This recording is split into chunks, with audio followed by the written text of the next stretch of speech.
everyone!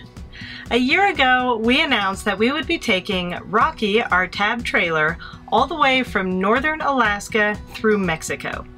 Of course, we had several reasons for setting out on this journey. Primarily, we wanted to see where exactly you can go in a tiny camper like our tab.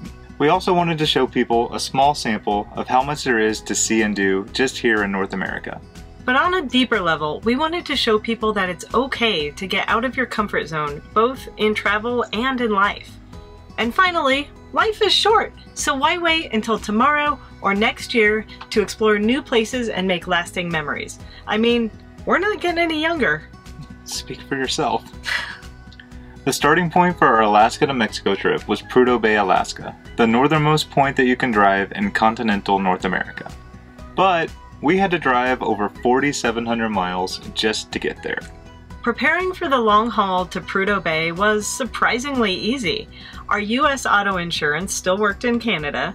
Basically, all we had to do was get the car and camper ready. So we changed the bearings on the trailer, we got new tires for the Jeep, and we bought a few items like a jack, some fix-a-flat, and jumper cables. And hoped we never had to use them.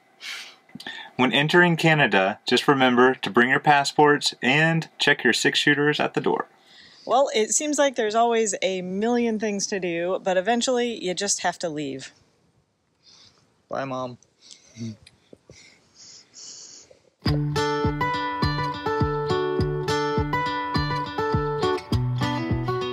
Alright guys, I'm going to go scan these and run your plate and we'll get you on your way. Alright, thanks. Well, that was easy. Guess who just made it into Canada?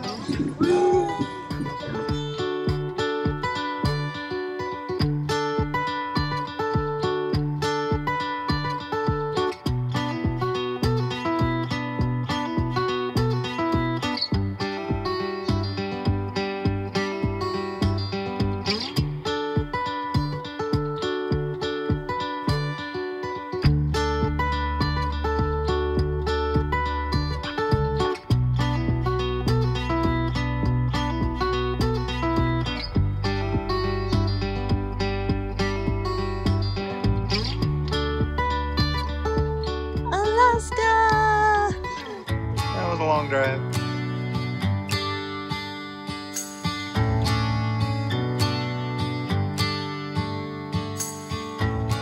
The 400+ mile Dalton Highway was the only thing separating us from our official starting point in Prudhoe Bay, Alaska. Well, it's finally time for us to hit the Dalton Highway, which is the road that goes up to the Arctic Circle. 400 miles stand between me and hopping in the Arctic Ocean. Of course, it was also our biggest concern when going into Alaska. Prior to leaving, we received countless warnings about taking Rocky on the Dalton Highway. We were warned about flat tires, broken axles, and running out of gas. Luckily, we made the 2-day drive without incident.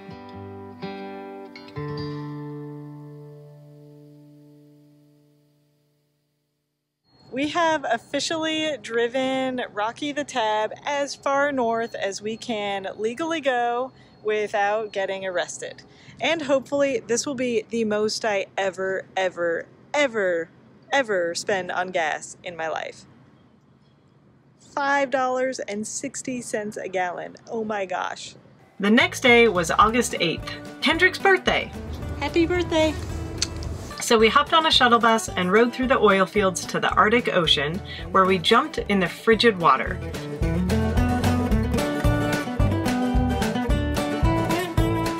Well, I stayed above water to watch Mandy go first. Yeah, that jerk made me go first. Totally worth it. It was an appropriate beginning for our long journey south. So from now on out, I guess we're getting closer to Mexico. Yeah. If there's one thing we wish we had in Alaska and Canada, it is definitely more time. Alaska is like a really long ways away, so we decided to spend more time there and skip some of the beautiful sights in Canada, knowing that we could go back there a little bit easier.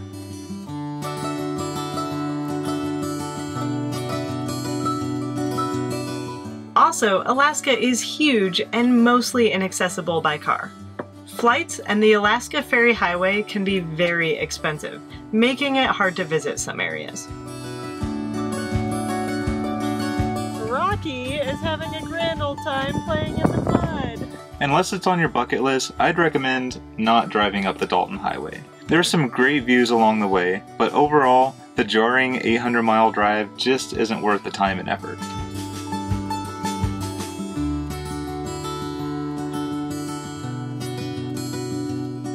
For some great scenery that doesn't require any flights or ferries, I'd recommend focusing more time in DENALI National Park and keep heading south into the Kenai Peninsula.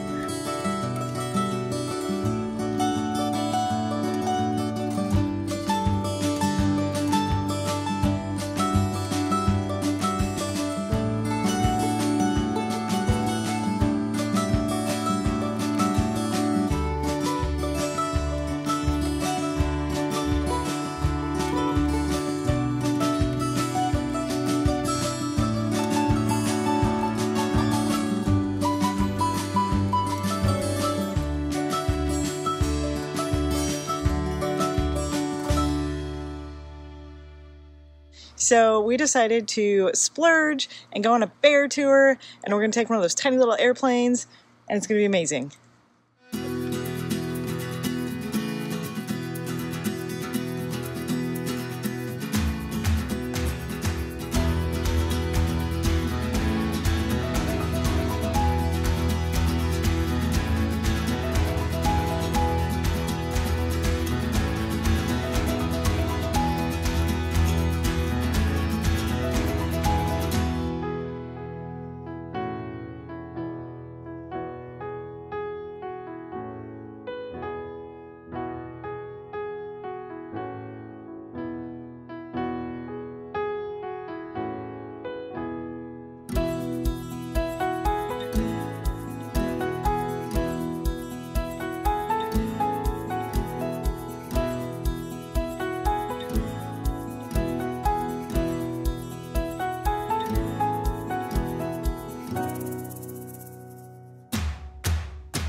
There are tons of beautiful mountains in these areas, just begging for people to run up them.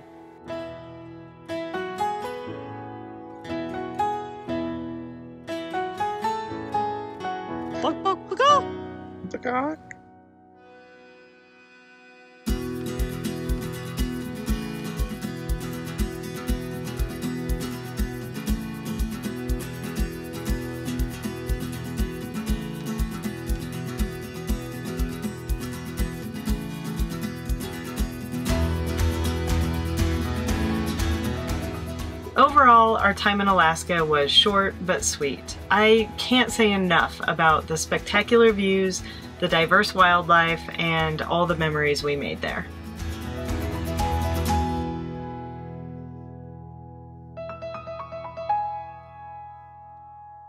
In early September, we crossed back into the lower 48 for a busy 3 months of work. But before getting to work, we spent a little time in Idaho where Kendrick tried running 100 miles through the mountains. Kendrick may not have finished the 100 miles, but I was so proud to watch him push through 60 miles even with a thrown out lower back. At this point, it was time for us to be adults again. We had to fight the urge to drive straight to Mexico and take care of some business in the United States. Luckily, there's no shortage of amazing places to see in the lower 48. So, without skipping a beat, we headed right into our hectic fall photography workshop season.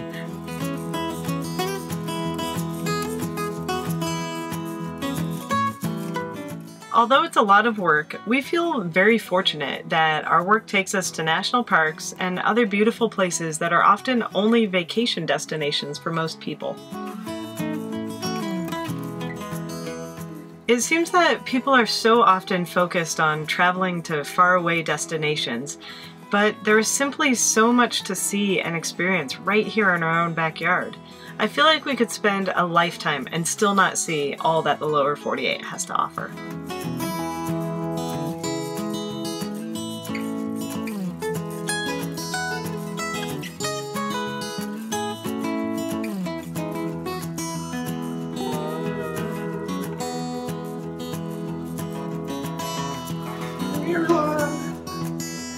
I don't know.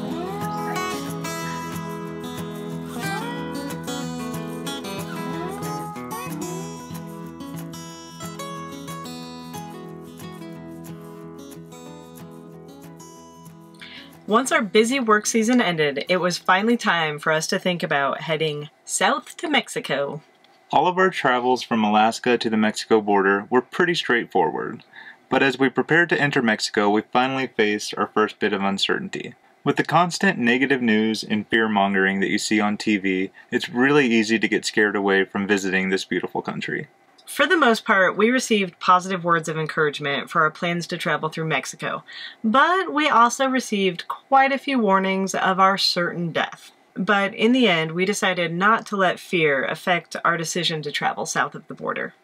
Mexico took a lot more planning than Alaska, Canada, or anything in the lower 48. Most important was figuring out how to legally take our Jeep and Tab into the country. First, it's required to get auto and camper insurance through a Mexican-based company, which can be a little pricey for short periods of time. We also needed to get temporary import permits for the Jeep and the Tab. These require the original titles, current registration, and waiting in line for several hours. Before crossing the border, we did a lot of research to find places to visit, places to avoid, and the best routes to take. We purchased Mexican health and evacuation insurance, made multiple copies of all of our important documents, itemized all of our belongings in a spreadsheet, and strategically hid cash and credit cards in the car and camper. And finally, we felt ready as ever to head south for the winter.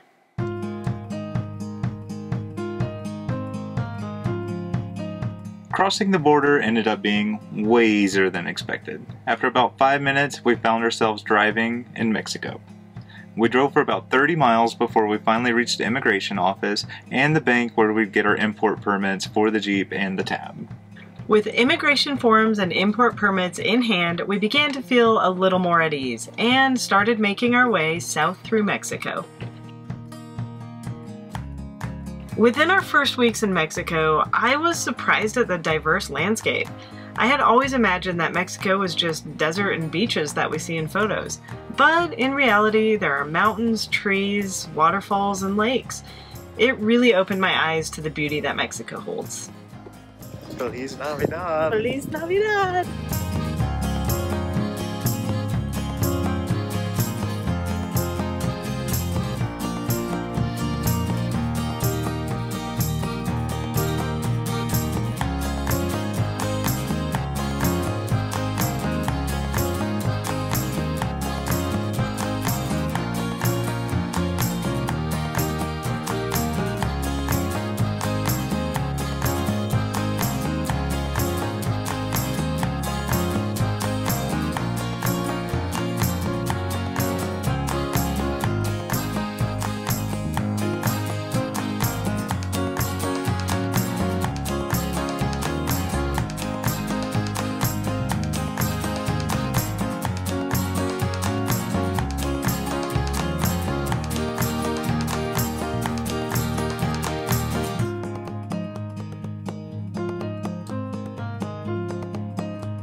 Everyone knows I'm partial to mountains, deserts, waterfalls, good food, and beer. Well, our meandering through Mexico definitely touched on all of those.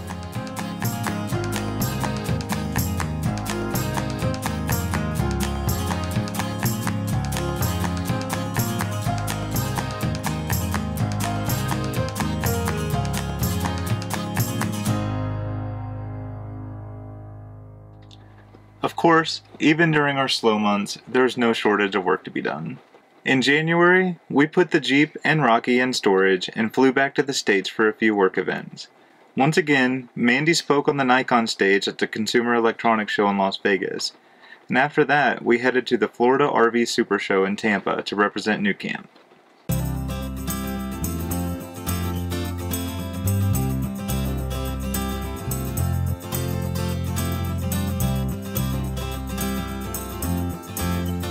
While it was great to get a little taste of the US for a few weeks, we were excited to get back home to Rocky. I found it interesting to think that even though we were flying to a foreign country, we were still going home. As cheesy as it sounds, home really is where you park it. When we had left Guadalajara, there was a major gasoline shortage in the area. And when we returned from our work trip, the problem was even worse. After a few days of waiting in long lines, Kendrick finally got gas in the Jeep and filled up our spare tanks.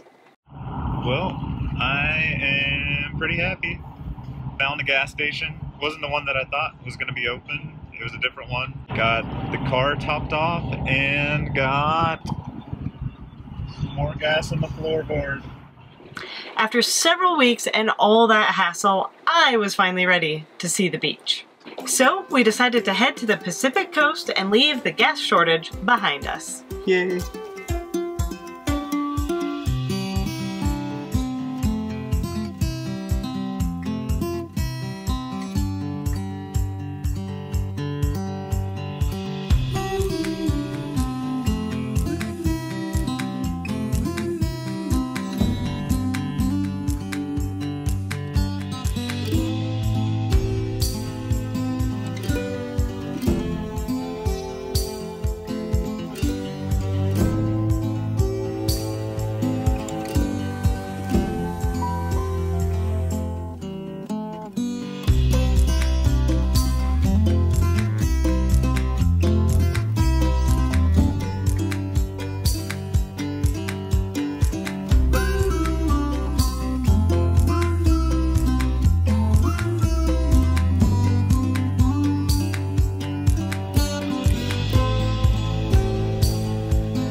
As we got closer to Guatemala, it seemed like we might be able to hit the border on Mandy's birthday.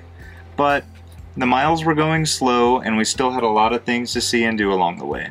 So we decided not to rush things.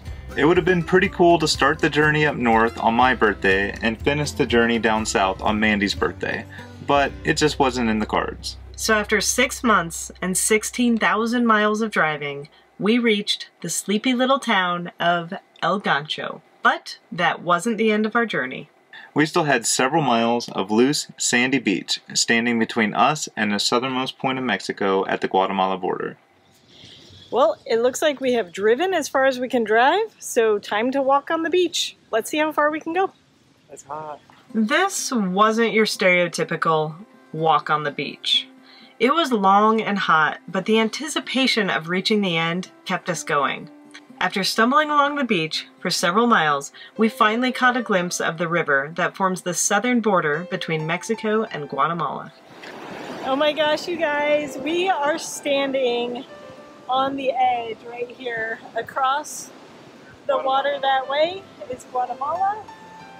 And I just almost broke down in tears because we're at the end of such a long trip. It's so amazing. I'm so happy to be here right now. Reaching the Guatemala border was an amazing feeling. It reminded me of all the places we'd been in the last 6 months and all the work that went into making it happen. But it didn't feel like the end to me. It simply was the end of one adventure and the beginning of another. As I was reflecting on everything we had been through over the last few months, I was just so grateful that we had created memories I know I will have for the rest of my life. Obviously, our journey from Prudhoe Bay to the Guatemala border was a tremendous experience. We got to see beautiful places, meet new faces, catch up with friends and family, eat delicious food, and enjoy a few cold beers. It's important to never underestimate what there is to explore in your own backyard, and to never be afraid of the unknown. If I had to end with a single piece of advice, it would be to stop dreaming, Stop waiting for the perfect moment and start making plans. After all, we're not getting any younger. So, here's to all of you who followed along with us, and especially our family at New Camp and Princess Craft who made this trip possible. Love and light.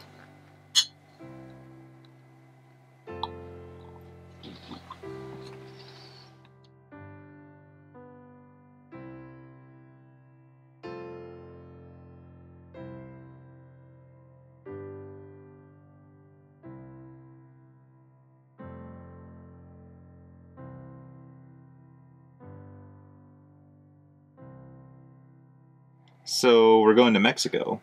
You can roll your R's, can't you? Can you?